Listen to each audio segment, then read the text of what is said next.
اعوذ باللہ من الشیطان الرجیم بسم اللہ الرحمن الرحیم رب اشرح لی صدری ویسر لی امری واحلل عقدۃ من لسانی یفقہوا قولی رب یسر ولا تعسر وتمم بالخیر وما توفیقی الا باللہ آمین یا رب العالمین۔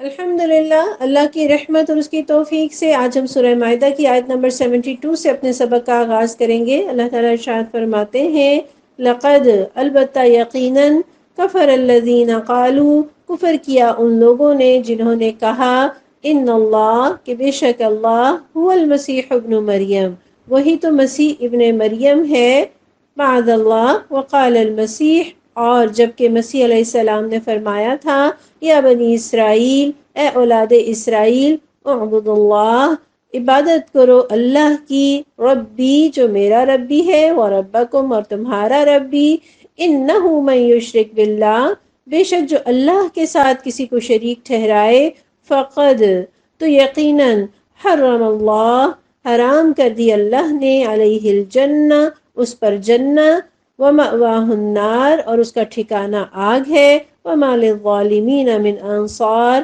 اور ظالموں کا کوئی مددگار نہیں۔ سورہ مائدہ میں پچھلی آیات میں ہم یہودیوں کی گمراہیوں کا اور ان کی بدعمالیوں کا تذکرہ پڑھ رہے تھے، تو یہود کے تذکرے کے بعد یہاں سے اللہ تعالیٰ نصارہ کی گمراہیوں کا تذکرہ کر رہے ہیں، ان کے عقیدے میں جو بگاڑ ہے اس کا تذکرہ کیا جا رہا ہے اور بتایا جا رہا ہے کہ اللہ کے ہاں ان کے عقیدے کا کیا وزن ہے۔ اور یہاں اللہ تعالیٰ بات شروع کرتے ہیں لقد سے۔ لقد کا مطلب ہے بلا شبہ، یقیناً، گویا اللہ تعالیٰ تاکیدی الفاظ کے ساتھ ایسے لوگوں کو جو اللہ کے ساتھ شریک ٹھہراتے ہیں انہیں کافر کہا ہے۔ اور یوں تو اللہ تعالیٰ لقد کا لفظ نہ بھی استعمال کرتے تو اللہ کی بات سے بڑھ کر سچی بات اور کس کی ہو سکتی ہے، لیکن اللہ تعالیٰ نے اپنی بات میں زور پیدا کرنے کے لیے اور سمجھانے کے لیے لقد کا لفظ بھی استعمال کیا، دو تاکیدیں استعمال کی کہ کسی کو کوئی شک اور شبہ نہ رہے کہ اگر وہ خدا کے ساتھ کسی پیغمبر کو بھی شریک ٹھہراتے ہیں تو یہ بہت بڑا شرک ہے، اور ایسا شرک کرنے والے کافر ہیں۔ اور یہ فتویٰ کوئی انسان نہیں دے رہا، کوئی عالم، کوئی مفتی نہیں دے رہا، بلکہ اللہ تعالیٰ یہ خود فتویٰ دے رہے ہیں کہ مسیح ابن مریم کو اللہ کی خدائی میں شریک ٹھہرانے والے ہی دراصل کافر ہیں، اور اس آیت میں ایسے لوگوں کو برے انجام اور سزا سے ڈرایا جا رہا ہے۔ وہ لوگ کہ جنہوں نے کہا کہ اللہ اور مسیح معاذ اللہ ایک ہی چیز ہے، ان دونوں میں کوئی فرق نہیں، اور پرانے زمانے میں یہ صرف نصرانیوں کے ایک فرقے یعقوبیہ کا عقیدہ تھا، مگر موجودہ دور میں نصرانیوں کے جو 3 فرقے ہیں، پروٹسٹنٹ ہیں، کیتھولک ہیں، آرتھوڈکس پائے جاتے ہیں، یہ سب کے سب اگرچہ تو ٹرینٹی کے قائل ہیں، عقیدہ تثلیث کے قائل ہیں، لیکن ان کا اصل مقصد کیا ہے کہ مسیح کو الہ ماننا۔ اور عیسائیوں کے یہ سارے فرقے کسی نہ کسی رنگ میں حضرت عیسیٰ علیہ السلام کو الہ مانتے ہیں، لہٰذا اس آیت میں اللہ تعالیٰ ان پر کفر کا فتویٰ لگا رہے ہیں۔ اور ہم عیسائیوں کے اس عقیدے کو دیکھیں تو وہ بظاہر تو عیسیٰ علیہ السلام کی تعظیم کر رہے ہیں، محبت کر رہے ہیں، اس محبت میں وہ اس قدر آگے بڑھ گئے کہ ان کا رتبہ اتنا بڑھا دیا کہ اللہ کا شریک قرار دے دیا، بلکہ معاذ اللہ انہیں ہی الہ کہہ دیا۔ تو یہ حضرت عیسیٰ علیہ السلام کی تعظیم نہیں ہے، یہ ان سے محبت نہیں ہے، مگر وہ دراصل ان کی مخالفت کر رہے ہیں۔ اور یہاں ان کے اس عقیدے کا رد اللہ تعالیٰ خود نہیں کر رہے، بلکہ حضرت عیسیٰ علیہ السلام کی زبانی اللہ تعالیٰ ان کے عقیدے کا رد کروا رہے ہیں۔ اللہ تعالیٰ نے حضرت عیسیٰ کا قول یہاں نقل کیا ہے کہ وہ فرماتے ہیں کہ صرف اللہ کی عبادت کرو۔ کون سا اللہ؟ جو میرا رب بھی ہے اور تمہارا رب بھی، یعنی جس طرح تم زندہ رہنے کے لیے رب کے محتاج ہو، کھانے پینے کے لیے، سانس لینے کے لیے، بھرنے کے لیے، نشو و نما کے لیے تمہیں رب کی ضرورت ہے، اس کی دی ہوئی نعمتوں کی ضرورت ہے، اس کی حفاظت کی ضرورت ہے، تو میں بھی تمہاری طرح کھانے پینے میں، نشو و نما میں، سانس لینے میں، قابلیتیں اور وسائل پانے کے لیے رب کا محتاج ہوں۔ اور رب کا تو معنی ہے آہستہ آہستہ کسی چیز کو اس طرح سے لے کر چلنا کہ وہ خامیوں سے کمال کی طرف، کمزوریوں سے قوت کی طرف، توانائی اور جوانی کی طرف لے کر چلے۔ تو جس طرح تمام انسانوں کو ایک نطفے سے انسان بنا کر کھڑا کر دینے والا رب کی ذات ہے، اسی طرح سے حضرت عیسیٰ علیہ السلام کو درجہ کمال تک پہنچانے والا بھی خدا ہی ہے۔ تو جب رب ان کی پرورش کرنے والا ہے تو وہ خود رب کیسے ہو سکتے ہیں؟ اور حضرت عیسیٰ علیہ السلام نے تو اپنے لیے مقام عبودیت کو پسند کیا، اسے اپنی شان سمجھا اور رب کا مقام مقام ربوبیت قرار دیا۔ اور حضرت عیسیٰ علیہ السلام خدائی میں تھوڑی سی بھی شراکت رکھتے تو اپنی ماں کو الزام لگنے سے بچا لیتے، فوت ہونے سے بچا لیتے۔ وہ تو خود کو بھی جب موت کا وقت آئے گا تو ٹال نہیں سکیں گے۔ اور حضرت عیسیٰ علیہ السلام نے تو ہمیشہ اپنے آپ کو اللہ کا بندہ قرار دیا۔ بچپن میں ان کی زبان سے پہلا کلمہ، پہلی بات جو نکلی وہ کیا تھی؟ جب وہ پنگھوڑے میں لیٹے ہوئے تھے، جب حضرت مریم علیہ السلام ولادت کے بعد انہیں لے کر اپنی قوم میں آتی ہیں اور قوم ان کے اوپر الزام لگانا شروع کر دیتی ہے، اور حضرت مریم خاموش رہتی ہیں اور بچے کی طرف اشارہ کرتی ہیں، اور حضرت عیسیٰ علیہ السلام جو اس وقت بالکل نو مولود تھے وہ بولے تو کیا بولے؟ انی عبد اللہ، کہ میں تو اللہ کا بندہ ہوں۔ یہ نہیں کہا کہ میں اللہ کا بیٹا ہوں، یہ کہا کہ میں اللہ کا بندہ ہوں، میں اللہ کا غلام ہوں۔ پھر بڑے ہوئے تو وہ خود سب سے بڑھ کر توحید کے داعی اور شرک سے منع کرنے والے تھے۔ بچپن میں بھی انہوں نے اپنی بندگی اور غلامی کا اقرار کیا، جوانی میں بھی یہی فرمایا کہ ان اللہ ہوا ربی و ربکم فاعبدوہ، کہ بے شک اللہ وہی میرا رب بھی ہے اور تمہارا رب بھی، پس اسی کی عبادت کرو۔ اور قیامت کے قریب بھی جب نزول فرمائیں گے تو توحید ہی کی دعوت دیں گے، اپنی بندگی کی طرف لوگوں کو نہیں بلائیں گے۔ گویا یہاں اللہ تعالیٰ نے کھول کر رکھ دیا کہ نصارہ کا جو عقیدہ ہے وہ تو خود حضرت عیسیٰ علیہ السلام کی تعلیم کے منافی ہے۔ اور رسول اللہ صلی اللہ علیہ وسلم نے بھی اپنی وفات سے پہلے امت کو جو بڑی اہم وصیتیں کی تھیں، ان میں سے ایک وصیت یہ بھی تھی کہ مجھے ایسے نہ بڑھانا جیسے نصارہ نے عیسیٰ ابن مریم کو بڑھایا تھا، میں تو بس اللہ کا بندہ اور اس کا رسول ہوں۔ یہ بخاری کی روایت کا مفہوم ہے۔ اور یہ یاد رکھیے کہ شرک ہمیشہ محبت سے شروع ہوتا ہے۔ عیسائیوں نے بھی حضرت عیسیٰ علیہ السلام کی محبت میں، ان کی تعظیم میں حدوں کو پھلانگا تو وہاں سے شرک شروع ہوا۔ بے شک ہم مسلمان الحمدللہ توحید کے عقیدے پر قائم ہیں، اور ہم سب یہ جانتے اور مانتے ہیں اور یہ گواہی دیتے ہیں کہ اشہد ان لا الہ الا اللہ واشہد ان محمدًا عبدہ ورسولہ، کہ بے شک اللہ کے سوا کوئی معبود نہیں، اور ہم یہ بھی گواہی دیتے ہیں کہ محمد صلی اللہ علیہ وسلم اللہ کے بندے اور رسول ہیں۔ لیکن پھر انہی مسلمانوں میں سے کچھ ایسے بھی ہیں جو یوں کہتے ہیں کہ وہی تو جو مستوی عرش تھا خدا ہو کر اتر پڑا ہے مدینے میں مصطفیٰ ہو کر۔ کیسا شرکیہ شعر ہے یہ! بلا شبہ نبی صلی اللہ علیہ وسلم کی محبت اور عقیدت میں شعراء اشعار لکھتے ہیں، نعت خواں نعتیں پڑھتے ہیں، اس سے ایمان بڑھتا ہے، رسول اللہ صلی اللہ علیہ وسلم سے محبت بڑھتی ہے، لیکن احتیاط کی ضرورت ہے کہ ان اشعار میں کہیں شرک نہ ہو، اس میں نبی صلی اللہ علیہ وسلم کا رتبہ اس قدر نہ بڑھایا جائے کہ معاذ اللہ ان میں اور اللہ میں کوئی فرق نہ رہے۔ جب مسیح کو اللہ کا شریک کہنے والے کافر ہیں تو وہ مسلمان جو کہتے ہیں کہ احد اور احمد میں کوئی فرق نہیں، وہ کیا کہلائیں گے؟ یا کچھ لوگ اپنے بزرگوں کے بارے میں ایسے عقیدے رکھتے ہیں، وہ عبادت کرتے کرتے فنا فی اللہ ہو گئے، وہ بزرگ ہماری بگڑی بنا سکتے ہیں، اولاد دے سکتے ہیں، مشکلیں دور کر سکتے ہیں، غیب کا علم جانتے ہیں۔ تو کسی بھی بزرگ، کسی بھی پیغمبر کے بارے میں ایسے عقائد رکھنا یہ شرک ہے، اور شرک جس کے نامہ اعمال میں ہوگا اس کی ہرگز معافی نہیں۔ اور اس آیت میں بھی اللہ تعالیٰ نے واضح طور پر بتا دیا کہ جو کوئی بھی، خواہ وہ مسیح علیہ السلام کے پیروکار ہوں یا محمد مصطفیٰ صلی اللہ علیہ وسلم کے امتی ہوں، جو کوئی بھی اللہ کے ساتھ کسی کو بھی شریک ٹھہرائے گا فقد حرم اللہ علیہ الجنہ۔ بہت شدت کے ساتھ اور تاکید کے ساتھ اللہ تعالیٰ نے یہ بات ارشاد فرمائی ہے کہ اللہ تعالیٰ اس کے اوپر جنت کو حرام کر دیں گے، اور جب جنت حرام ہوئی تو ٹھکانہ کیا ہوا؟ وَمَأْوَاهُ النَّارُ، جہنم اس کا ٹھکانہ ہوگی۔ شرک تو وہ عمل ہے جس کے لیے رب نے یہ طے کر دیا کہ وہ اسے معاف نہیں کرے گا۔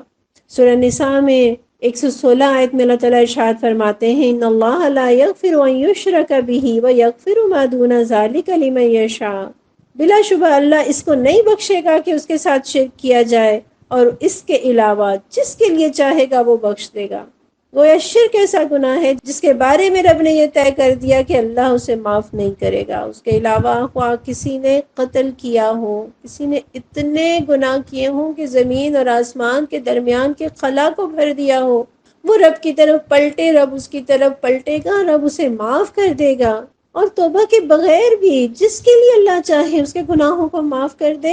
اللہ بادشاہ ہے، وہ اتھارٹی اور اختیار رکھتا ہے، وہ جس کو چاہے معاف کرے اور جس کو چاہے سزا دے، لیکن اللہ نے اپنے لیے خود فیصلہ کر لیا کہ وہ شرک کو معاف نہیں کرے گا۔ اور یہاں یہ جو بات ارشاد فرمائی اللہ تعالیٰ نے کہ ایسے لوگوں کے لیے جنت حرام ہے، اور یہ منظر تو سورہ اعراف میں اللہ تعالیٰ نے بیان کیا ہے کہ وَنَادَى أَصْحَابُ النَّارِ أَصْحَابَ الْجَنَّةِ، کہ دوزخ والے جنت والوں کو پکاریں گے ان افیزوا علینا من الماء، کہ تھوڑا سا پانی ہمیں دے دو۔ تصور کیجئے اتنے بڑے بڑے بادشاہ، جابر، ظالم، فرعون، شداد، قارون اور ان جیسے بڑے لوگوں سے جہنم بھری ہوئی ہے، اور گڑ گڑا کر چند گھونٹ پانی کے مانگ رہے ہیں کہ جنت والوں ہمیں تھوڑا سا پانی ہی دے دو۔ او مما رزقکم اللہ، یہ جو اللہ نے تمہیں اتنی نعمتیں دی ہیں، اتنے انواع اقسام کے کھانے اور پھل اور نعمتیں پا رہے ہو، کچھ اس میں سے ہمیں دے دو، تھوڑا سا دے دو۔ قالوا ان اللہ حرمہما علی الکافرین، اہل جنت کہیں گے کہ بے شک اللہ نے یہ دونوں چیزیں، پانی بھی اور رزق بھی، کافروں پر حرام کر دی ہیں۔ وہ جتنا چیخیں چلائیں منتیں کریں، جنت کی نعمتیں نہیں پا سکتے۔ بخاری میں آتا ہے کہ نبی صلی اللہ علیہ وسلم نے ایک شخص کو بھیجا کہ لوگوں میں جا کر اعلان کر دے کہ جنت میں صرف مسلمان انسان ہی داخل ہو سکے گا۔ اس سے پتہ چلتا ہے کہ عقیدے کا درست ہونا کتنا ضروری ہے۔ بلا شبہ جنت میں جانے کے لیے ایمان کے ساتھ عمل صالح بھی ضروری ہیں، لیکن اگر عمل صالح ہوں لیکن عقیدے میں بگاڑ ہو تو بخشش نہیں ہے۔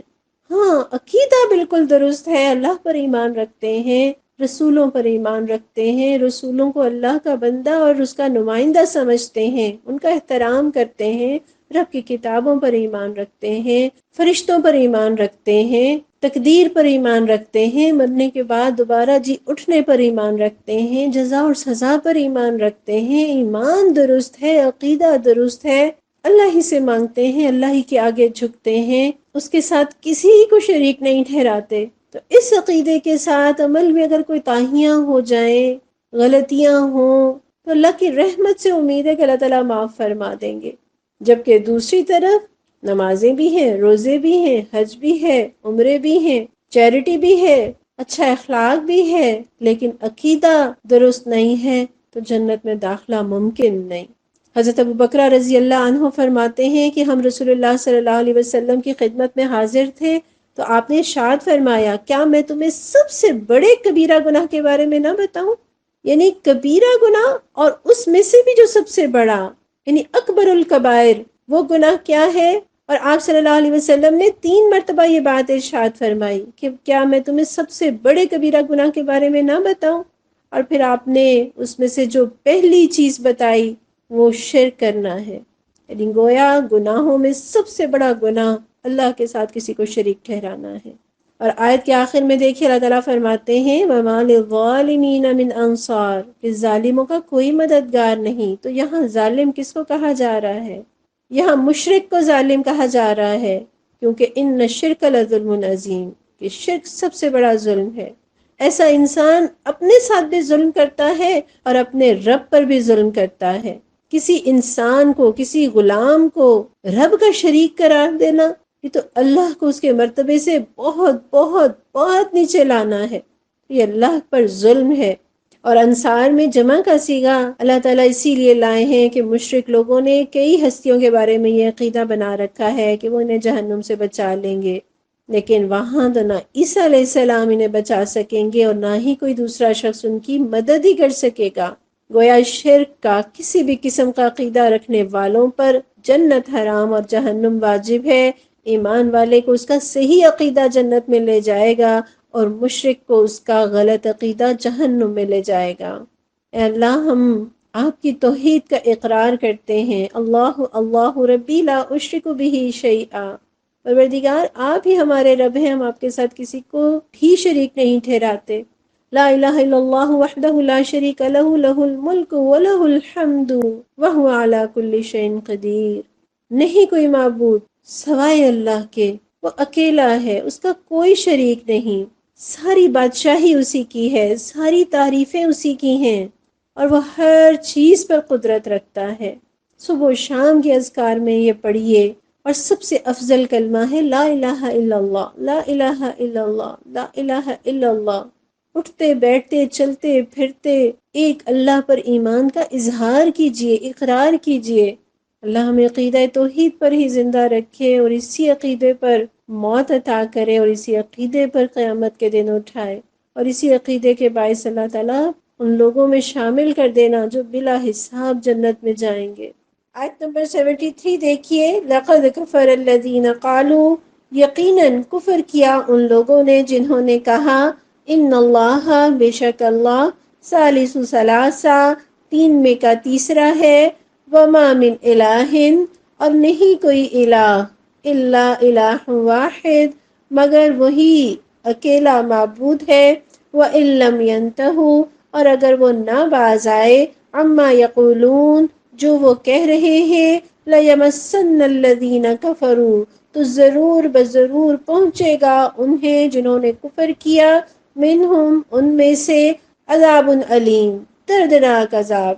پچھلی آیت میں اللہ تعالیٰ نے عیسائیوں کے اس غلط عقیدے کا تذکرہ کیا جس میں وہ لوگ یہ کہتے ہیں کہ معاذ اللہ حضرت عیسیٰ علیہ السلام ہی خدا ہیں، اور اس آیت میں عیسائیوں کے دوسرے فرقے کا رد ہے، وہ فرقہ کہ جو تین خداؤں کا قائل ہے، جن ظالموں نے خدائی کو تین حصوں میں تقسیم کر کے اللہ رب العزت کو تیسرے حصے میں رکھا ہے، اور ایک حصے کا خدا حضرت مسیح علیہ السلام، اور ایک حصے کا خدا معاذ اللہ مریم علیہ السلام، یا بعض فرقوں کے مطابق روح القدس، جسے وہ ہولی گھوشت کے نام سے تعبیر کرتے ہیں، یعنی حضرت جبرائیل علیہ السلام۔ لیکن یہاں اللہ تعالیٰ نے ان کے اس عقیدے کو بھی غلط قرار دیا، اسے کفر قرار دیا۔ اللہ اپنی ذات میں تنہا ہے، مکمل ہے، اور اسے کامل بننے کے لیے، اسے پوری دنیا کی بادشاہت کے لیے کسی کی شراکت کی، کسی کی مدد کی، کسی کے تعاون کی کوئی حاجت نہیں، کوئی ضرورت نہیں۔ اور یہاں اللہ تعالیٰ فرماتے ہیں وَإِن لَّمْ يَنْتَهُوا عَمَّا يَقُولُونَ، یعنی وہ بات جو وہ کہتے ہیں اگر وہ اس سے باز نہ آئے تو انہیں دردناک عذاب پہنچے گا۔ یعنی یہاں صرف ان کی بات کی وجہ سے، ان کے عمل کا تذکرہ نہیں ہے، صرف زبان سے کہی ہوئی بات اگر وہ غلط ہے تو اس کا کتنا برا نتیجہ نکل سکتا ہے، یہاں اللہ تعالیٰ نے بتا دیا کہ انہیں دردناک عذاب پہنچے گا۔ سورہ مائدہ کے ہی آخر میں ہم پڑھیں گے کہ جب اللہ تعالیٰ قیامت والے دن حضرت عیسیٰ علیہ السلام سے کہیں گے وَإِذْ قَالَ اللَّهُ يَا عِيسَى ابْنَ مَرْيَمَ أَأَنْتَ قُلْتَ لِلنَّاسِ اتَّخِذُونِي وَأُمِّي إِلَٰهَيْنِ مِن دُونِ اللَّهِ، اور جب اللہ تعالیٰ فرمائیں گے اے عیسیٰ ابن مریم، کیا تم نے لوگوں سے کہا تھا اور کہ مجھے اور میری ماں کو اللہ کے علاوہ معبود بنا لو؟ قَالَ سُبْحَانَكَ مَا يَكُونُ لِي أَنْ أَقُولَ مَا لَيْسَ لِي بِحَقٍّ، تو وہ فرمائیں گے کہ آپ پاک ہیں، میرا یہ کام نہ تھا کہ میں وہ بات کہتا جس کا مجھے کوئی حق نہ تھا۔ اس سے پتہ چلتا ہے کہ حضرت عیسیٰ علیہ السلام کی تعلیمات میں نہ تو اس بات کا تذکرہ ہے کہ معاذ اللہ مسیح علیہ السلام خدائی میں شریک ہے، اور نہ ہی اس بات کا تذکرہ ہے کہ حضرت مریم علیہ السلام کا خدائی میں کوئی حصہ ہے۔ گویا عیسائیوں نے جو عقیدے گھڑے وہ سراسر حضرت عیسیٰ علیہ السلام کی تعلیمات کے خلاف تھے۔ تو عقیدوں میں بگاڑ آ جایا کرتا ہے جب لوگ نبی کی تعلیمات کو بھلا دیتے ہیں، جب نبی کی محبت کو حد سے بڑھا دیتے ہیں، تو وہاں سے شرک شروع ہوتا ہے۔ اور یہاں بھی لَيَمَسَّنَّ میں دو تاکیدیں ہیں کہ ضرور بضرور انہیں پہنچے گا، کن کو؟ کفر کرنے والوں کو۔ اور کیا پہنچے گا؟ ایسا عذاب جو انہیں مسلسل کرب میں مبتلا رکھے گا۔ اللہ ہمیں شرک سے اور ایسے عذاب سے اپنی امان میں رکھنا۔ آیت نمبر 74 دیکھیے، افلا یتوبون الی اللہ، تو کیا وہ اللہ سے توبہ نہیں کریں گے؟ وَيَسْتَغْفِرُونَهُ، اور وہ اس سے بخشش نہیں طلب کریں گے؟ واللہ غفور الرحیم، اور اللہ تو بے حد بخشنے والا، نہایت رحم کرنے والا ہے۔ اس آیت میں آپ دیکھیں کہ بظاہر سوال کا سا انداز ہے کہ افلا یتوبون الی اللہ، کیا وہ اللہ سے توبہ نہیں کریں گے؟ مگر دراصل سوال نہیں، بلکہ کتنی محبت کے ساتھ حکم دیا جا رہا ہے کہ پلٹتے کیوں نہیں، اللہ سے معافی کیوں نہیں مانگتے، اللہ سے اپنے گناہوں کو بخشوا کیوں نہیں لیتے، وہ تو بڑا بخشنے والا اور مہربان ہے۔ اور یہ بخشش اور توبہ کا دروازہ کس کے لیے اللہ تعالیٰ کھول رہے ہیں؟ وہ لوگ کہ جو اتنا بڑا گناہ کر رہے ہیں، اللہ کے ساتھ کسی کو شریک ٹھہرا رہے ہیں، جو ظلم عظیم کر رہے ہیں، جو کبیرہ گناہوں میں سے بھی سب سے بڑا کبیرہ گناہ کر رہے ہیں، اللہ ان کے لیے بھی توبہ کے دروازے کو کھلا رکھتے ہیں کہ اپنے عقیدے کے بگاڑ کو درست کر لو، قرآن کی دعوت کو قبول کر لو، اپنی اصلاح کر لو، اپنے آپ کو اللہ کے عذاب سے بچا لو۔ وہ بڑا مہربان ہے۔ جیسے ماں روٹھے ہوئے بچے کو پیار سے بلاتی ہے نا، اللہ تعالیٰ کس طرح محبت سے اپنی مخلوق کو اپنی طرف بلاتے ہیں۔ اور یہ توبہ کا در ہر ایک کے لیے کھلا ہے، اور تب تک کھلا ہے جب تک زندگی باقی ہے۔ جب تک سورج مغرب سے طلوع نہیں ہوتا، توبہ کا دروازہ کھلا ہوا ہے۔ جو لوگ بھی سچی توبہ کریں گے وہ اپنے رب کو بخشنے والا اور مہربان پائیں گے۔ اور یہ اللہ کی اپنی مخلوق کے ساتھ محبت کی انتہا ہے کہ اتنے بڑے جھوٹ اور اتنے بڑے گناہ کے بعد بھی اس نے واپسی کا دروازہ بند نہیں کیا۔ اور یہ تو ہم جانتے ہیں نا کہ یہ دنیا فرشتوں کی دنیا نہیں ہے، یہاں انسان بستے ہیں جن سے جیسے عمل میں کوتاہیاں ہوتی ہیں ویسے وہ عقیدے میں بھی ٹھوکر کھا سکتے ہیں۔ لیکن یہ بات سمجھنے کی ہے کہ غلط راہ پر چل پڑنا اتنا بڑا جرم نہیں ہے جتنا یہ جاننے کے بعد کہ یہ راستہ غلط ہے پھر بھی اسی راستے پر چلتے رہنا اور واپسی کے راستے کو اپنے اوپر بند کر لینا، یہ بہت بڑی حماقت ہے۔ اور جس طرح رب کی رحمت کے بھروسے پر گناہ کرتے چلے جانا یہ جہالت ہے، حماقت ہے، بغاوت ہے، اسی طرح گناہ ہو جانے کے بعد اس کی رحمت اور بخشش سے مایوس ہو جانا یہ بھی حماقت اور جہالت ہے۔ اس لیے کبھی رب کی رحمت سے مایوس نہ ہو اور رب کی طرف پلٹنے میں دیر نہ کرے، اور کیوں نہ توبہ کرے۔ وہ دن آنے والا ہے جس کے بارے میں پیارے نبی صلی اللہ علیہ وسلم نے فرمایا کہ قیامت کے دن سورج مخلوقات کے بہت نزدیک آ جائے گا، حتیٰ کہ ان سے 1 میل کے فاصلے پر ہوگا۔ آپ صلی اللہ علیہ وسلم نے فرمایا کہ لوگ اس دن اپنے اعمال کے مطابق پسینے میں ڈوبے ہوئے ہوں گے، ان میں سے کوئی اپنے دونوں ٹخنوں تک، کوئی اپنے دونوں گھٹنوں تک، کوئی اپنے دونوں کولہوں تک، اور کوئی ایسا ہوگا جسے پسینے نے لگام ڈال رکھی ہوگی۔ اور راوی کہتے ہیں کہ یہ بات فرماتے ہوئے رسول اللہ صلی اللہ علیہ وسلم نے اپنے ہاتھ سے اپنے دہن مبارک کی طرف اشارہ فرمایا۔ یہ مسلم کی روایت کا مفہوم ہے۔ تو وہ دن جب کہ گناہوں کے پسینے میں لوگ لت پت ہوں گے، کیوں نہ اس دن کے آنے سے پہلے گناہوں سے توبہ کر لیں۔ مسلم کی روایت میں آتا ہے رسول اللہ صلی اللہ علیہ وسلم حدیث قدسی بیان کرتے ہیں کہ اللہ تعالیٰ ارشاد فرماتے ہیں کہ میرے بندو تم دن رات گناہ کرتے ہو اور میں ہی سب کے سب گناہ معاف کرتا ہوں، سو مجھ سے بخشش مانگو میں تمہارے گناہ معاف کروں گا۔ یعنی گویا یہ رب نے اپنے ذمے وعدہ لے لیا کہ جو سچے دل سے توبہ کرے گا اللہ اسے ضرور معاف کرے گا۔ اور رب کی رحمتیں دیکھیے، رسول اللہ صلی اللہ علیہ وسلم فرماتے ہیں کہ اللہ عز و جل رات کو اپنا دستے رحمت پھیلا دیتے ہیں تاکہ دن کو گناہ کرنے والا توبہ کر لے، اور دن کو اپنا دستے رحمت پھیلا دیتے ہیں تاکہ رات کو گناہ کرنے والا توبہ کر لے، اور وہ اس وقت تک یہی کرتا رہے گا یہاں تک کہ سورج مغرب سے طلوع ہو جائے۔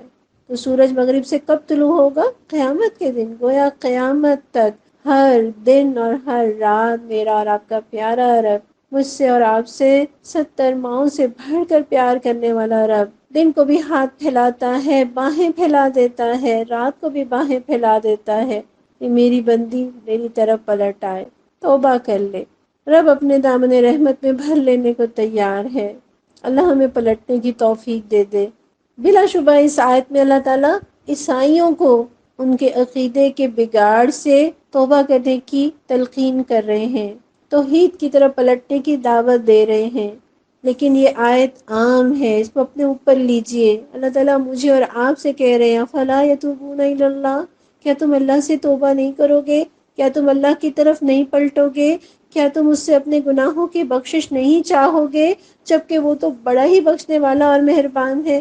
اور ہم میں سے کون یہ دعویٰ کر سکتا ہے کہ وہ گناہ نہیں کرتا؟ کتنے گناہ ایسے ہیں جو ہم عادت کے نام پر کرتے ہیں کہ بس یہ تو میری عادت ہے، کتنے گناہ ہم لا علمی کی وجہ سے کرتے ہیں کہ ہمیں معلوم ہی نہیں، ہم جانتے ہی نہیں۔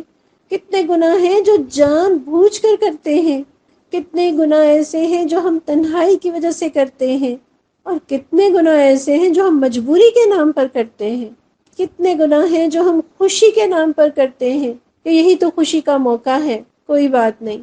کتنے گناہ ایسے ہیں جو ہم اولاد کے مستقبل کے نام پر کرتے ہیں۔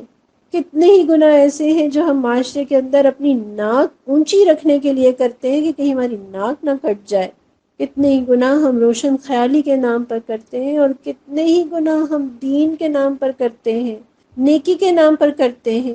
کتنے ہی گناہ ہم انجوائمنٹ کے نام پر کرتے ہیں، اور کتنے ہی ہم شیطان کے چنگل میں پھنس کر گناہ کرتے ہیں۔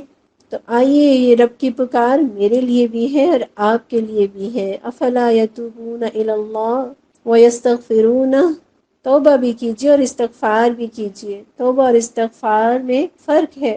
ہم عام طور پر استغفار تو چاہتے ہیں لیکن توبہ نہیں کرنا چاہتے۔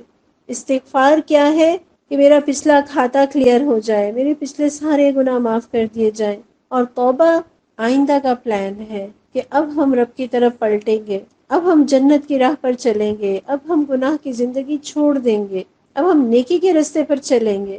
تو ہم پچھلا کھاتا تو کلیئر کرنا چاہتے ہیں لیکن آئندہ بدلنا نہیں چاہتے۔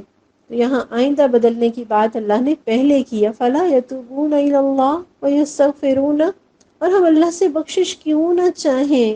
گناہوں کی وجہ سے تو کتنی مصیبتیں ہیں۔ ابن ماجہ کی روایت میں آتا ہے، رسول اللہ صلی اللہ علیہ وسلم نے فرمایا کہ بعض اوقات ایک گناہ کے ارتکاب کی وجہ سے انسان رزق سے محروم کر دیا جاتا ہے۔ پھر کتنی مہلک بیماریاں ہیں، مصیبتیں ہیں، وبائیں ہیں، آفتیں ہیں، دشمنوں کا خوف ہے، غلبہ ہے، ذلت ہے، گناہوں کی وجہ سے۔ پھر یہ تو دنیا سے متعلق مصیبتیں ہیں، آخرت میں دیکھ لیجئے، آخرت کا عذاب ہے، ذلت ہے، رسوائی ہے، گناہوں کا پسینہ ہے، جہنم کی آگ ہے، توہر کا کھانا ہے، کھولتا ہوا پانی ہے، سانپ ہے، بچھو ہیں، ہتھوڑے ہیں، گرز ہیں، آگ کا توق ہے، آگ کی ہتکڑیاں ہیں، آگ کی بیڑیاں ہیں، آگ کا لباس ہے، آگ کے ستون ہیں۔ کیوں نہ رب سے توبہ کر کے اپنے آپ کو ان عذابوں سے نجات دلا لے؟ قرآن کہتا ہے نا، فَمَا أَصْبَرَهُمْ عَلَى النَّارِ، بس کیسے صبر کیے بیٹھے ہیں یہ آگ پر، یعنی گناہ پر گناہ کیے چلے جا رہے ہیں، رب کی طرف نہیں پلٹتے، تو کیا یہ اپنے اندر آگ کا عذاب برداشت کرنے کا حوصلہ رکھتے ہیں؟ تو آئیے ہم بھی اپنے رب کی بارگاہ میں توبہ کریں۔ رسول اللہ صلی اللہ علیہ وسلم نے توبہ کے لیے دعا سکھائی ہے، اور صبح و شام اس دعا کو دل سے پڑھنے والے کو جنتی ہونے کی بشارت دی ہے۔ اور اس دعا کے کلمات کو سید الاستغفار کہا ہے، یعنی مغفرت مانگنے کے سارے ہی کلمات کا سردار۔ اور وہ کیا ہے؟ یہ کہنا کہ اللہم انت ربی، اے اللہ تو میرا رب ہے، لا الہ الا انت، تیرے سوا کوئی معبود نہیں، خلقتنی، تو نے مجھے پیدا کیا، وانا عبدک، اور میں تیرا ہی بندہ ہوں، وانا علی عہدک ووعدک ما استطعت، اور میں اپنی طاقت کے مطابق تجھ سے کیے ہوئے عہد اور وعدے پر قائم ہوں، اعوذ بک من شر ما صنعت، ان بری حرکتوں کے عذاب سے جو میں نے کی ہیں میں تیری پناہ مانگتا ہوں، ابوء لک بنعمتک علی، مجھ پر تیری نعمتیں ہیں میں اس کا اقرار کرتا ہوں، وابوء لک بذنبی، اور میں اپنے گناہوں کا بھی اعتراف کرتا ہوں، فاغفر لی، بس بخش دے مجھے، فإنہ لا یغفر الذنوب الا انت، بس بے شک تیرے سوا کوئی گناہوں کو معاف کرنے والا نہیں۔ تو رسول اللہ صلی اللہ علیہ وسلم نے فرمایا، جس نے اس دعا کے الفاظ پر یقین رکھتے ہوئے دل سے ان کو کہا، اسی دن اس کا انتقال ہو گیا، شام ہونے سے پہلے، تو وہ جنتی ہے۔ اور جس نے اس دعا کے الفاظ پر یقین رکھتے ہوئے رات میں ان کو پڑھ لیا اور پھر اس کا صبح ہونے سے پہلے انتقال ہو گیا، تو وہ جنتی ہے۔ تو آئیے صبح و شام کے اذکار میں سید الاستغفار کو یقین کے ساتھ اور دل کے ساتھ پڑھیں، اپنے گناہوں کا اعتراف کریں، رب کی نعمتوں کا اعتراف کریں، اور رب سے اپنی گناہوں کی بخشش چاہیں۔ اللہ معاف کرنے میں دیر نہیں کرتا، اللہ معافی مانگنے والوں کو مایوس نہیں کرتا، اللہ ٹھکراتا نہیں، اللہ دھتکارتا نہیں۔ اللہ تو ایسی شان والا ہے، وہ تو گناہوں کو نیکیوں پہ بدل دینے پر بھی پوری قدرت رکھتا ہے۔ بس ضرورت اس بات کی ہے کہ اخلاص کے ساتھ اور واقعی شرمندہ ہوتے ہوئے عاجزی کے ساتھ رب سے معافی مانگ لیں اور آئندہ گناہوں کی زندگی چھوڑنے کا عزم کر لیں۔ اللہ تعالی ہمیں اپنے نیک بندوں میں شامل کر لے اور ہمیں اپنی طرف پلٹنے کی توفیق دے دے، آمین یا رب العالمین۔ ربنا تقبل منا انک انت السمیع العلیم وتب علینا انک انت التواب الرحیم۔